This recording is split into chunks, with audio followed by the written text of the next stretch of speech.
யோவான் நற்செய்தி 9ஆம் அதிகாரம். பிறவியிலேயே பார்வையற்றவர் பார்வை பெறுதல். இயேசு சென்று கொண்டிருக்கும் போது பிறவியிலேயே பார்வையற்ற ஒருவரை கண்டார்.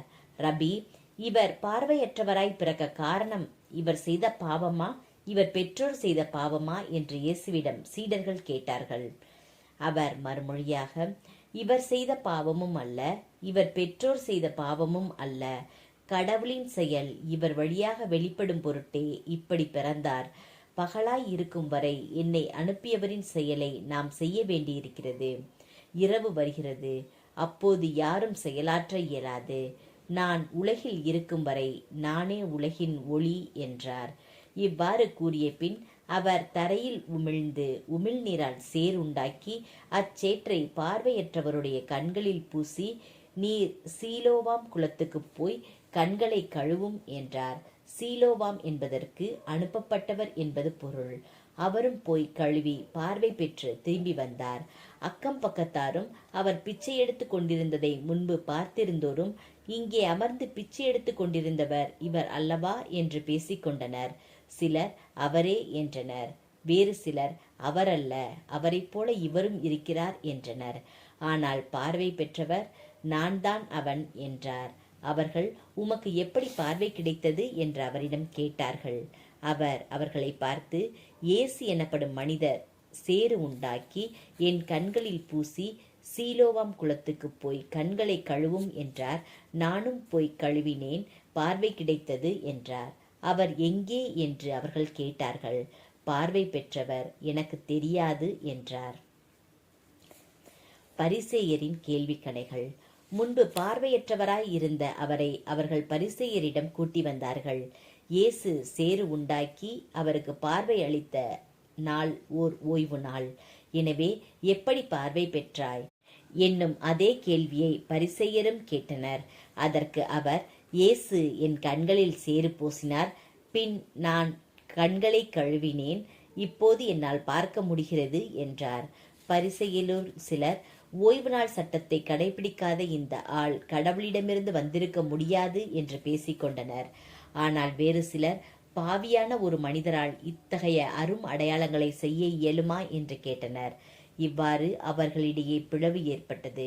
அவர்கள் பார்வையற்றிருந்தவரிடம், உமக்கு பார்வை அளித்த அந்த ஆளை குறித்து நீர் என்ன சொல்கிறாய் என்று மீண்டும் கேட்டனர். அவர் ஓர் இறைவாக்கினர் என்றார் பார்வை பெற்றவர். அவர் பார்வையற்றிருந்து இப்போது பார்வை பெற்றுள்ளார் என்பதை அவருடைய பெற்றோர் கூப்பிட்டு கேட்கும் வரை யூதர்கள் நம்பவில்லை. பிறவியிலேயே பார்வையற்றிருந்தான் என நீங்கள் கூறும் உங்கள் மகன் இவன்தானா? இப்போது இவனுக்கு எப்படி கண் தெரிகிறது என்று கேட்டார்கள். அவருடைய பெற்றோர் மறுமொழியாக, இவன் எங்களுடைய மகன்தான், இவன் பிறவியிலேயே பார்வையற்றவன்தான். ஆனால் இப்போது எப்படி அவனுக்கு கண் தெரிகிறது என்பதோ, யார் அவனுக்கு பார்வை அளித்தார் என்பதோ எங்களுக்கு தெரியாது. அவனிடமே கேளுங்கள், அவன் வயது வந்தவன்தானே, நடந்ததை அவனே சொல்லட்டும் என்றனர். யூதர்களுக்கு அஞ்சியதால்தான் அவருடைய பெற்றோர் இப்படி கூறினர். ஏனெனில் இயேசுவை மெசியாவாக ஏற்றுக்கொள்ளும் எவரையும் தொழுகை கூடத்திலிருந்து விலக்கிவிட வேண்டும் என்று யூதர்கள் ஏற்கனவே தங்களிடையே உடன்பாடு செய்திருந்தார்கள். அதனால் அவருடைய பெற்றோர், அவன் வயது வந்தவன்தானே, அவனிடமே கேட்டுக்கொள்ளுங்கள் என்றனர். பார்வையற்றிருந்தவரை யூதர்கள் 2ஆம் முறையாக கூப்பிட்டு அவரிடம், உண்மையை சொல்லி கடவுளை மாட்சிப்படுத்து, இம்மனிதன் ஒரு பாவி என்பது எங்களுக்கு தெரியும் என்றனர். பார்வை பெற்றவர் மறுமொழியாக, அவர் பாவியா இல்லையா என்பது எனக்கு தெரியாது. ஒன்று மட்டும் எனக்கு தெரியும், நான் பார்வையற்றவனாய் இருந்தேன், இப்போது பார்வை பெற்றுள்ளேன் என்றார். அவர்கள் அவரிடம், அவன் உனக்கு என்ன செய்தான், எப்படி பார்வையளித்தான் என்று கேட்டார்கள். அவர் மறுமொழியாக, ஏற்கனவே நான் உங்களிடம் சொன்னேன், அப்போது நீங்கள் கேட்கவில்லை, இப்போது மீண்டும் ஏன் கேட்க விரும்புகிறீர்கள்? ஒருவேளை நீங்களும் அவருடைய சீடர்கள் ஆக விரும்புகிறீர்களோ என்று கேட்டார். அவர்கள் அவரை பழித்து, நீ அந்த ஆளுடைய சீடனாக இரு, நாங்கள் மோசேயின் சீடர்கள், மோசேயோடு கடவுள் பேசினார் என்பது எங்களுக்கு தெரியும், இவன் எங்கிருந்து வந்தான் என்பதே தெரியாது என்றார்கள். அதற்கு அவர், இது வியப்பாய் இல்லையா? எனக்கு பார்வை அளித்திருக்கிறார், அப்படியிருந்தும் அவர் எங்கிருந்து வந்தவர் என தெரியாது என்கிறீர்களே, பாவிகளுக்கு கடவுள் செவிசாய்ப்பதில்லை. இறை பற்றுடையவராய் கடவுளின் திருவுளப்படி நடப்பவருக்கே அவர் செவிசாய்க்கிறார் என்பது நமக்கு தெரியும். பிறவியிலேயே பார்வையற்றிருந்த ஒருவர் பார்வை பெற்றதாக வரலாறே இல்லையே. இவர் கடவுளிடமிருந்து வராதவர் என்றால் இவரால் எதுவுமே செய்திருக்க இயலாது என்றார். அவர்கள் அவரை பார்த்து, பிறவியிலிருந்தே பாவத்தில் மூழ்கி கிடக்கும் நீயா எங்களுக்கு கற்றுத்தருகிறாய் என்று சொல்லி அவரை வெளியே தள்ளினர். பார்வையற்றோர் பரிசேயரே.